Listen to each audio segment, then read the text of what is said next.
పద్మ ఎంతవరకు వచ్చింది?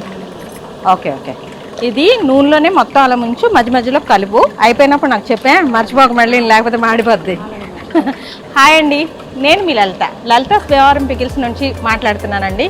ఇదంతా చూసారు కదా, ఇదేనండి మన సంస్థానం. సో ఈరోజు మన టాపిక్ ఏంటంటే, పెళ్లి కొడుకు వాళ్ళు పెళ్లి కూతురు ఇంటికి వెళ్ళి అడిగే జనరల్ క్వశ్చన్ ఏంటంటే, అమ్మాయికి వంట వచ్చా అని. అమ్మాయికి ఈ రోజుల్లో వంట వచ్చిన అమ్మాయిలు ఎవరున్నారండి, ఇంక్లూడింగ్ మా అమ్మాయితో సహా. సో అందుకని ఇన్స్టెంట్ మిక్సెస్ అనే చిన్న సొల్యూషన్ తో మేము ముందుకు వచ్చాం. అదేంటో ఒకసారి చూసేద్దాం రండి. చెప్పాను కదండి, రైస్ మిక్స్లు అని. ఇవిగోండి 4 రకాల రైస్ మిక్సెస్ ఉన్నాయి. ఇవంతా ప్యూర్ హోమ్ మేడ్ అండి. మన ఇంట్లో తయారు చేసుకోవడానికి ఎక్కువ టైం లేకుండా ఒక 5 నిమిషాల్లో ఇన్స్టెంట్ మిక్స్ రెడీ అయిపోతుంది. ఇవన్నీ ఎలా మేకింగ్ అవుతాయి, ఎలా ప్రిపేర్ చేసుకోవచ్చు అనేది నెక్స్ట్ వీడియోస్ నుంచి మనం స్టార్ట్ చేద్దామండి. సో ఈ రోజు నుంచి పెళ్లి కొడుకు వాళ్ళు పెళ్లి కూతుర్ని వంట వచ్చని అడగడం మర్చిపోవచ్చు.